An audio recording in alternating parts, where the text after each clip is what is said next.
Okay, here we go. I mean, it's a podcast that we do, and when I say we, someone in the questions asked, "Where's Erica been?" Yes. So where's the boss? She is a part of the we. Yes. She's just not on WeWork or WeSpace.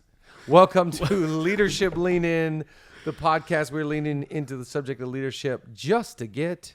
I feel like it's been a while since I said that. Just to get a little bit better. Thank you for tuning in. Today we have a special podcast. By the way, looking special, aka Spiffy. Wow. Is the Wanster who looks wantastic today. So it's a special Leadership Lean In. We're leaning in today. We have asked the people, give the people what they want. We've asked people to send in questions about leadership. By the way, very excited. I'll just spill the beans here. Just a spoiler alert. I just got invited to be on a great leadership podcast. Carrie Nieuwhof, who I love. Yes. And I quote often and send articles. I'm going to do Carrie Nieuwhof's leadership podcast. So signs that Leadership Lean In has made it. That's a big deal. I think it's a big deal. He's in our space. I've been listening for so long. He's such a great thinker and writer. And so I'm very excited. So give the people what they want. They want more Carrie. And we've got questions. Yes. And we've got, you know how people say, we don't have answers. We have responses. So maybe it's Q&R. Questions and response. Yes. It is the new thing. Q&R. Okay, let's just call it. You're giving an answer. Come on, you buckaroo. Let's answer the question here, pal. Yes. Okay. Question number Let's one. jump in. Question number one. It's not on here, but since our last Leadership Lean In, you ran a marathon. Can you give us just like a really quick, how'd you feel? How'd you do? Okay. I felt good. I got to be honest. The first 18 miles, I felt pretty good. You pull up to Dodger Stadium. It's 6 a.m. There's tons of people there. Wanster was there. I was hyped up. I've never seen you. I was with more level 10. I ever. was, I woke up like at 4:30 in the morning. I drank my coffee because I wanted to go to the bathroom in my own home, not in the porta potties. I drank my coffee. I had my banana with peanut butter. I listened to worship music. Me and Theo and the Wanster and Robster, we were praising God on the 110 freeway at 6 a.m. And I never, ever run to worship, ever. Wow. I just can't do it. But that morning, it's Sunday. The sun is coming up. I'm like, I got to keep this worship flow. I listened to worship music for 3 hours. The first 18 miles, I think I was at like a 7:54, 7:55 average pace. Jeez. First 18 miles. Mile 20, we really started to slow down. Because mile 20, my body was like, hey, we didn't train this far. No, never. You've never ran that much. Yeah. So we don't know what to do right now, buddy. Let's stop. So the last 6 miles were kind of hard. Thank God my family showed up mile 25. I knew I was running really slow because Maverick, who is the definition of slow, he looked like lightning in a bottle. So we finish mile 26. Mile 26, I changed my playlist to some random marathon playlist I found the night before. And so it was like Elton John. Like Final Countdown or Elton something like John that? or Taylor Swift or just, right now, that could be Tiesto, I don't know. Yeah. So I'm running right when I crossed 26 miles. We got 0.2 left. Eminem, Lose Yourself comes on. Dun, dun, dun, dun, dun, dun. And I was like, something came over me. Yes. I just everything I had left in me. Finished the marathon on the Avenue of the Stars in Century City, California. Right when I finish it, who do I see? The great Houston Bradley with Mary Ralph and Leah Mel and Houston. Shout out to Houston. He helped me set up. He works at UTA. He helped me set up, the Special Olympics fundraiser and worked with the Special Olympics people who were so over the top amazing for us. And we were able to hit our mark of over 10,000. But Houston set that whole thing up. So for me to finish, I hadn't seen Houston all day. Yeah. And I finished, and he's right there. It was just an unbelievable moment. Serendipity. Yeah, serendipity. My family was there. Moana was there. Eventually, Juan and Theo, about an hour later, showed up. They don't really know LA that well, so to navigate through our city is difficult for people from Texas and Baltimore. And so, yeah, it was a great experience overall. Would you do it again? Never will I do it again. Never have I ever. No, I don't think I'll ever run another marathon. That was, and I was running with the thought in mind. This is the only one you're going to do. Let's do it. Because I always thought I got to run one marathon. Yeah. And I was only getting older. I'm 42 years old. And so I finished in 3 hours and 43 minutes for an average pace of 8 minute and 30-second miles per mile. So I was fine with that. I asked Juan, hey, Juan, when do you think he's going to finish? He said, he's probably going to run 10-minute miles. 10 minutes? I thought you were going to finish around noon, yeah. He's not going to run a 10-minute mile. I said 8-minute miles. So you were at 8. Wow. I said that about you. Yeah. That I'd be in the 8s in general, you're saying? Yes. Okay, I'll take it. So right there, 8:30. Boom. For the first 18 miles, I was like, I'm going to get in the 7s. I was kind of thinking that, and that was kind of motivating me. Lose Yourself comes on. You're like, I think every time the lady goes, mile 7, average pace, 7:54. Mile 8, average pace, 7:55. Wait, how do you hear that? Because on the Nike app, when you're running, she tells you every time you've run a mile and what's your average pace. So every time, think about this, for the first 18 miles, she's saying I'm in the 7s. So I'm like, I'm going to be in the 7s. And then my body at mile 20 was like, joke's on you, pal. By the way, shout out to the great Justin Critchlow in our church who ran it and finished 30th overall. His first marathon. 30th overall. So that's 2 hours and 52 minutes, ladies and gentlemen. 11,000 runners. Crazy. Okay. Check out this segue. Life is a marathon. Oh, gosh. Okay, I apologize. I feel gross. I apologize. I apologize. I feel gross. But you say this all the time, and we have probably 4 or 5 questions like this. Yeah. But what is obviously there's not a key or a thing. Right. But how do we live with longevity in mind, or how do you live with longevity in mind and keeping that, we want to live so day to day, but how do you keep 5 years, 10 years, in front of you? Well, I think it's an old saying, right? Start with the end in mind, or in golf, they say play the hole back, so if I want to put this little white ball in that hole, what shots do I need to hit and start, backwards? I think, life is really long. We talked about this a few podcasts ago. Life is long, but it's short. It's short, but it's long. And I think that you have to create a lifestyle of health for longevity. So I'm not thinking about, I'm not always thinking about marathon. It's, I want to be around 40 years or what. I always think about health. Yeah. Like, last night we were supposed to go to dinner and celebrate the marathon with the Robster and some other friends, and I'm just not in a good place to go out and do that.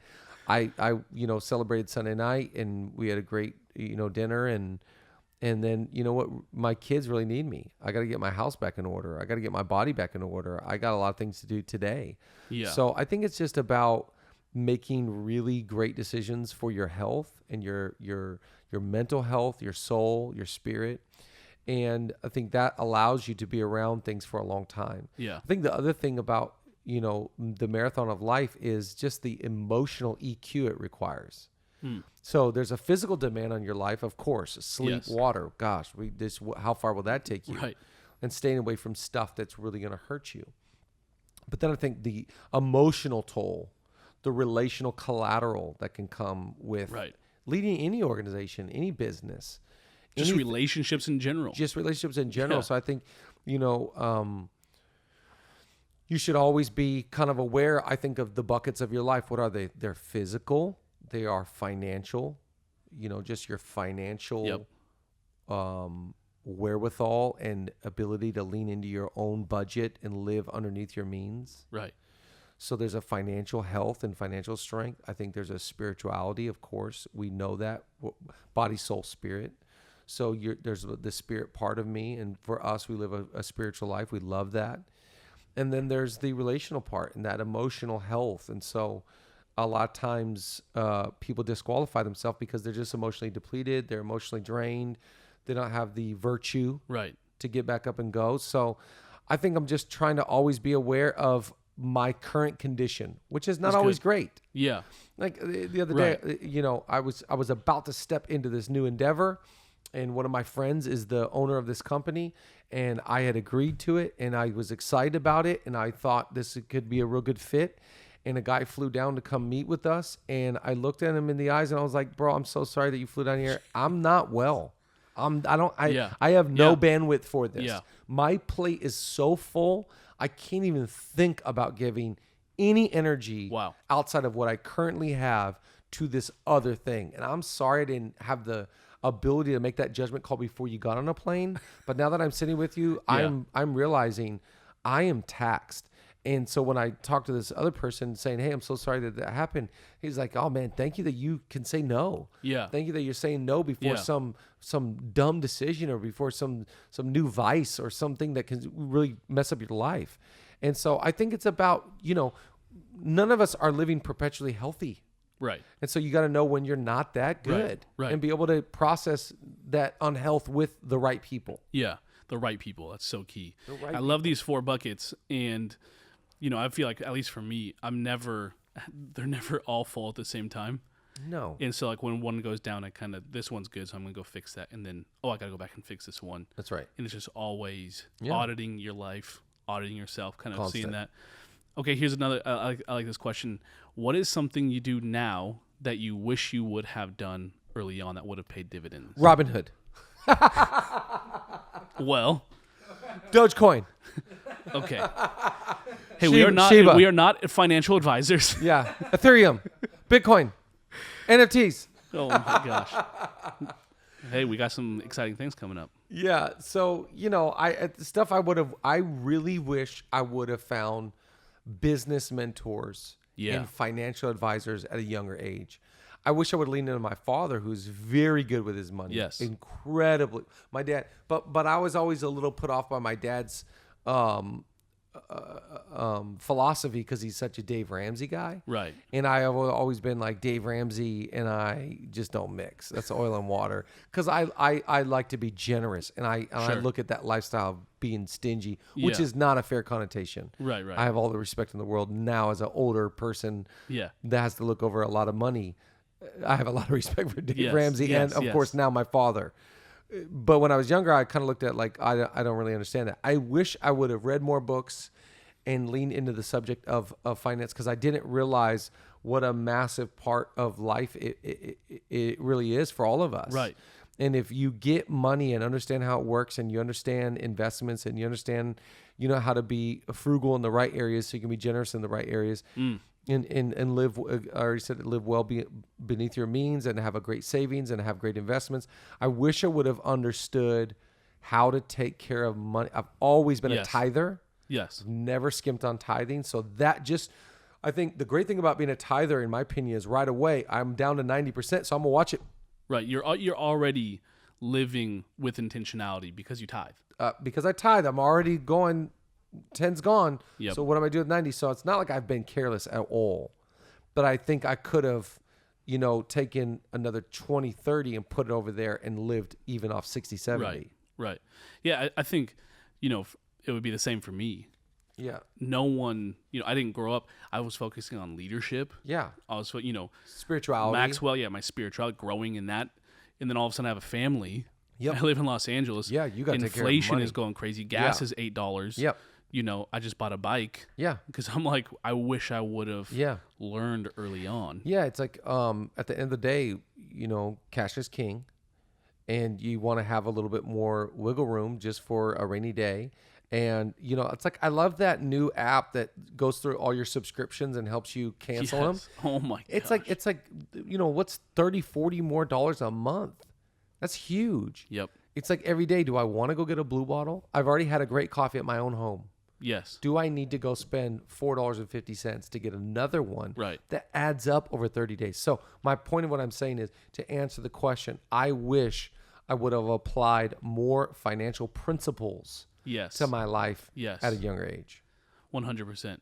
Okay, I love this next question. Would you rather have a sleepy leader that you have to wake up, or an over energetic leader? I'd that you rather gotta have pull over back? energetic all day. I just was thinking that this morning. I was thinking I'd rather have somebody I gotta tame and pull back and harness. And, you have the wrong leader if you're constantly have to spur them to motivation, vision, excitement, passion. To me, leadership is all about being a self-starter and a self-feeder. Yes. So if you're a self-starter, I can work with you. And if you're a self-feeder, which means you know how to feed yourself and lead yourself. Right. So I don't got to give you the pep talks. You're finding your own podcast, your own quotes, your own books, your own material. You got your own wells you're drawing from. That's a great leader. Because to me, a bad leader is just someone that agrees with everything I say and regurgitates my content. Yeah, that's good. That's not, that's exactly. I'm sorry. It took me a second to be like, why did he say it that way, this guy? Oh, I get it. So to me, a bad leader is just, there's no idea in the room. Yeah. Because I think great leadership is, like, I really enjoy these guys. I forget the name of their podcasts. They sit around, one of them's, like a white guy that looks like, what was that guy's name that worked with coffee when we first started the church? He worked with glasses as well. Jason Betts. One of them looks like Jason Betts, and another one looks like he's like maybe Hispanic or something. And they talk about like the stock market a lot. Yeah. Do you know these guys? Yeah. They sit on like couches. I think you're talking about Drama. Is that what it's called? Well, that's his name. Rob Dyrdek's cousin. Is that really Rob Dyrdek's cousin? Yeah. So anyways, these guys are fast. But what I love is that they always have their phones out. Yep. And they're going to say, did you see what Disney did? Yes. Hey, what about Netflix? Hey, and these guys are obviously clearly reading their own stuff and bringing to the table something fresh. And I think, to me, I'd rather have somebody they're driven to read and write and learn and get on a plane to go find something out, rather than somebody I gotta motivate you. Right. That means I'm kind of the source. Yep. That's scary. And that's a scary place. So the thing about why a lot of leaders don't want to deal with the guy that is, ambition could be a word we use here, or driven, because a lot of times that person is very loud on social media, very loud in the room, and makes a lot of bigger mistakes. Yeah. I'd rather clean up that mess than the mess that's made with someone that's not motivated. Is there a line for you, or that you've seen that's been like, hey, you can be over energetic in these areas, but this is a place where you can't cross these lines? Or well, I think you can't cross the line of any principle. For us, it's biblical principles, right? Yeah. So I think anything that violates a biblical principle, then we have to address that. Yeah. But I think, ambition or drive, vision, motive is all a great thing. Think about what the Bible says. The Bible says, he who desires the position of an overseer desires a good thing. So desire realized. Yeah. Motivation. Ambition. I want to be a leader. I want to be a preacher. I want to be a entrepreneur. I want to be a CEO. I want to be. That's great. And the drive to go, the process to get there. I think we just have to give people room to grow. Yeah. And the margin to make mistake. But I'd much rather deal with that guy. Even, let's say he crossed the line where he's disrespectful, or crossed the line where they're leveraging their relationships, or monetizing things. I think all of that you can still harness. We can have conversations. You can have conversations and not, just people are bad and throw them out the window. I don't think that's good. It probably says a lot about the leader of those people. You want people so driven, ambitious, but a good leader says that's threatening, that's scary. A great leader goes, ooh, let's just give that direction. That's it. Direction, harness that. And yet I think also recognizing that a driven, ambitious leader will not be in your eco forever, because clearly there's going to be something that they want to go do that's in their own heart. And if that's the case, that's not the case for everybody, but if that's the case, then I gotta see. It's like a parent, right? What does the Bible say? These are just arrows. And what are we going to do? We're going to shoot them. So some leaders, I think you got to look at and go, I got to raise this up because I'm going to shoot this leader out into the earth. And that to me is a great thing. My father-in-law, he was telling me about the arrows. And he said, before you get shot out, it's going to feel like you're getting pulled back. That's right. That's very good. It's the imagery that you often have to even apply as the leader to pull back a little bit. Yeah. Harness. Yep. And give it direction. I love that. Okay, there's a lot of really broad questions. What makes a great leader? What is the key to a healthy marriage? We're going to stay away from some of those ones. Someone said this. They said, well, "What's 5 things that you've learned in your last 5 years of ministry?" We won't go that broad, but is there something in these last 6 years of doing Zoe that maybe you've taken away that's been like, I wish I would have known this in the beginning, looking back, or this is the number one piece of advice I'm going to give to a church builder, someone building an organization, starting from the, what's it called, bootstraps? Yeah. For in our case, the club. Well, yeah, quite literally, yeah. I think, gosh, how do you boil down what you learned in 5 years? I mean, geez. Yeah. You just learn so much, and you're constantly learning. We're all learning. We're all students. That's what this podcast is about, is just talking about a subject that we're all learning about, which is how to lead just a little bit better. But I think, some things that stand out is I've learned the power of forgiveness. I think, that the more people you work with and the more people that come and go from your life, LA is a very transient city, and there's a lot of expectations here. And so I think I've learned how to forgive a little bit better, and that you only learn that through failure. You only learn that through fallout. Yeah. You only learn that through transition. And so hopefully we've learned how to, walk in that spirit and that ability and that constant commitment, maybe when I was younger, it would have been I would have been probably a little bit more cutthroat, a little bit more like, like in or out kind of vibe. Yeah. I've learned to be just kind of hold everything like this. Yeah. Nothing's mine and no one's mine. Another thing I learned in the last 5 years, I've learned the importance of real estate, to be an owner.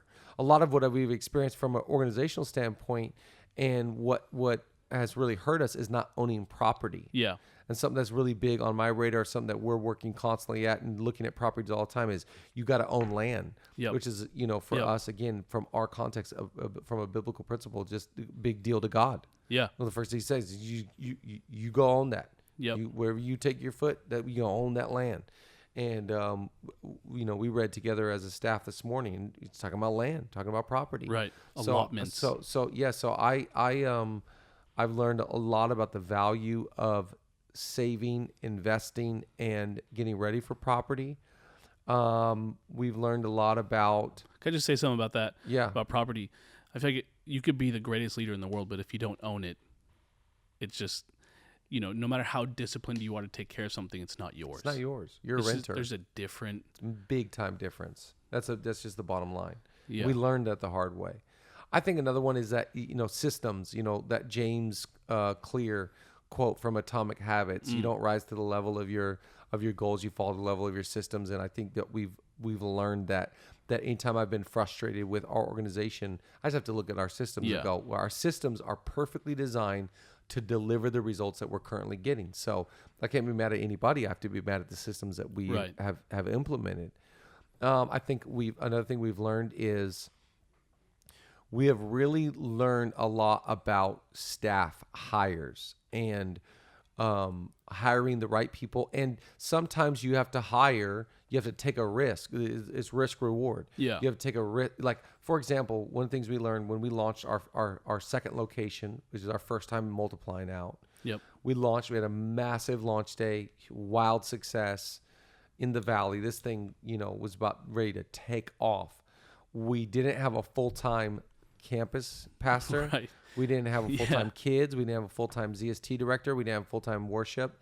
And we watched every Sunday from the time we launched, we watched it just decline. And even though I was traveling out there to preach, the attendance was, because it didn't have the staff to hold it. Right. And by the time we realized how much that was damaging us, it was too late. Yep. The brand had already gotten hurt out there. So I think we've learned a lot about staffing and taking risks.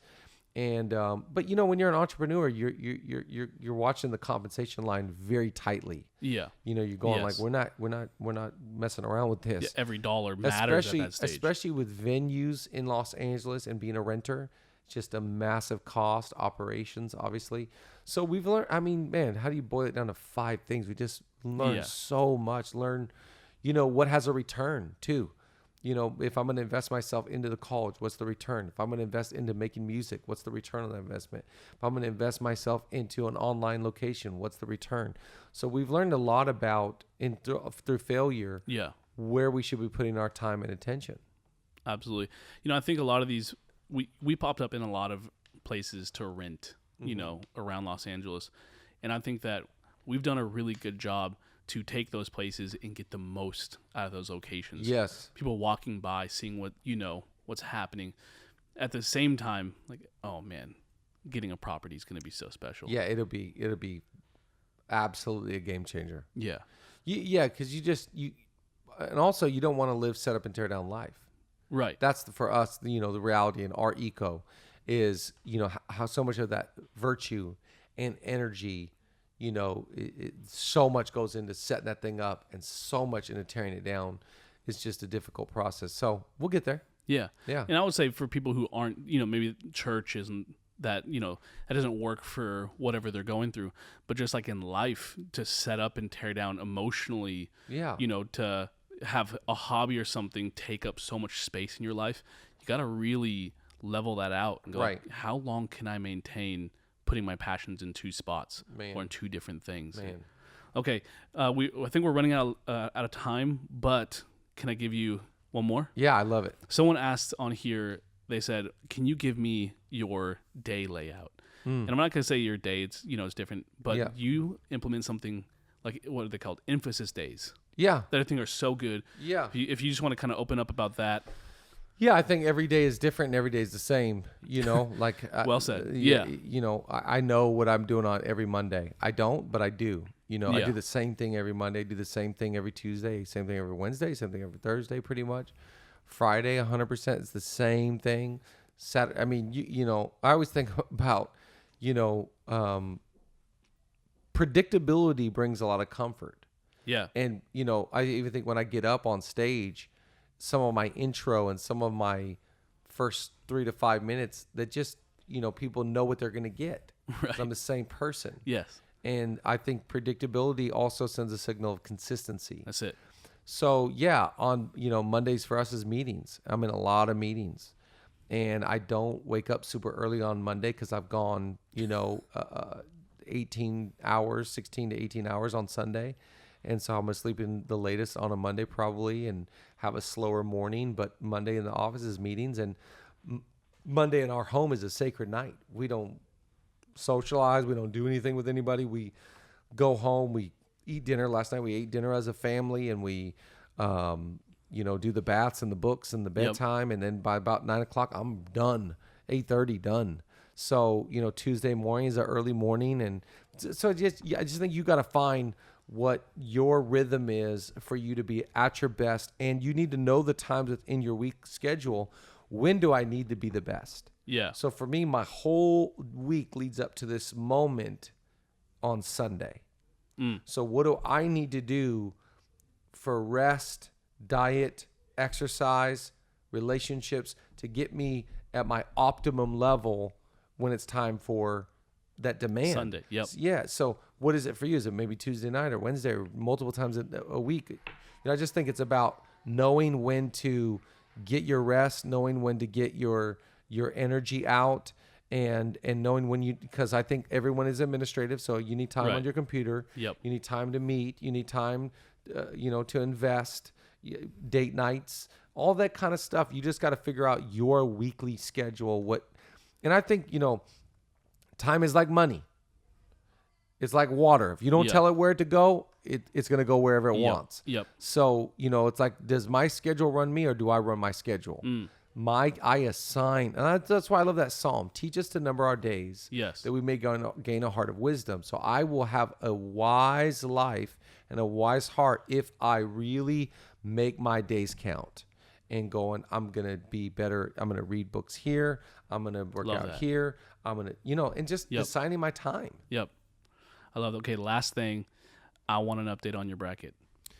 It's March Madness right now. In our office, you're number one? I'm number one. You're one, Julia's 2, and I'm 3? Yes. Yeah, and of the top 16 teams, we're recording this before Sweet 16 weekend. How many of the 16 do you have? 10? I called some big upsets. Yeah. I called some big upsets. I would have to pull it up to Did look. you have Iowa State upsetting? There's no way. Yes. Stop. You predicted. Hold on. You predicted Iowa State. I have 2 brackets. Here we go. Iowa State. Get out of here. Okay, but you didn't predict St. Peter's. Come on, this is all to, luck. to beat Kentucky. There's no way. Did you see it's monetarily the greatest upset of all time? I believe the it. amount of money that goes into St. Peter's. I believe it. I believe it. It's crazy. Yeah, my bracket is like everybody. When Kentucky went down, that's a big L. When who else went down? Wisconsin. Baylor went down. Yeah, Baylor going down is a big one. But of course, I think I have 10 of the 16 teams left, and I still have a shot at Gonzaga, UCLA, and Arizona and Kansas being the Final Four. So I'm still good for the Final Four, where the real money is made. What I have 15. 1, 2, 3, 4, 5, 6, 7, 8, 9. Oh no, 10. Yeah, okay. I'm in 10-10. You're at 10 and 16 as well. Yep. Yeah. So we're right there. Yeah, right there. And your Final Four is still intact? Yes. That's what matters. Yep. And who do you have in the championship? I have Gonzaga? I have Gonzaga winning the whole thing. Against who? Arizona? Yes. Yeah, same. I have Gonzaga, Arizona. I have a total points which I feel good about if we have 114 points. I said 119 points is my tie. Okay, so we'll see. We will be back to let you know who wins it all. And I'll tell you who's not winning it. It's the Wanster. We love you. Leadership Leaning. We'll see you next time.